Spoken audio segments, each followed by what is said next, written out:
en train de passer à côté. Ce que vous dites est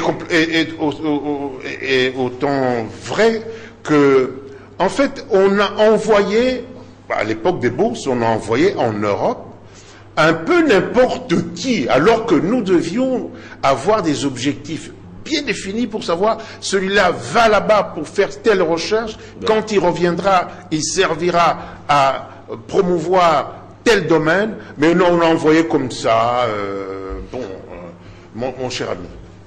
Oui, cette appropriation dont parle Modeste Bonigaba passe aussi par ce que le père jésuite Boka et le professeur Lutumba ont écrit dans notre hymne national. Unis par les sorts, unis par le fort. C'est-à-dire nous devons d'abord reconnaître quel était notre sort à l'époque, quel est notre sort aujourd'hui, et nous unir dans les efforts de sortir de cette situation.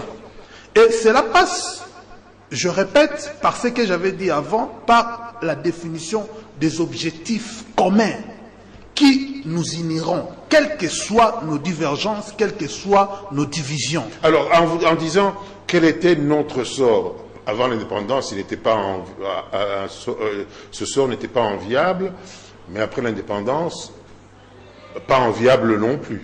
Bon, cela appelle un débat, pas enviable sur quel point. C'est-à-dire que c'est vrai qu'à l'époque, il y avait de très bonnes écoles.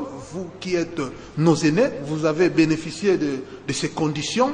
Et il y avait de très bonnes routes, mais nous étions colonisés. C'est-à-dire, étant colonisés, vous êtes privés de plusieurs droits. Notamment de la liberté. La liberté. C'est vrai qu'il y avait quelques-uns qui avaient le privilège qu'on a appelé les évolués, qui avaient des cartes des évolués, mais à un certain moment, ils se sont sentis limités. Quand ils voulaient se considérer comme le blanc le considérait comme le moins que rien. Et à un certain moment, cette révolution même de ceux qui étaient des leaders vient de là. Parce que lorsqu'ils sont moins considérés, alors qu'ils se considèrent au niveau des Blancs, et ils vont se révolter. Donc, nous devons considérer, nous étions colonisés, nous souffrons encore aujourd'hui. Ces sorts-là doivent nous unir, mais cela doit nous unir dans les efforts que nous faisons, et les efforts réels pour sortir de cette situation. Et pour revenir à ce que disait M. Modeste, nous devons avoir une politique managériale qui sera assumée par un leadership visionnaire. Parce que si on n'a pas de vision, quel que soit ce que nous pouvons faire, cette révolution la révolution culturelle qui a commencé aux années 70 et qu'on sort, pourquoi s'est-elle arrêtée?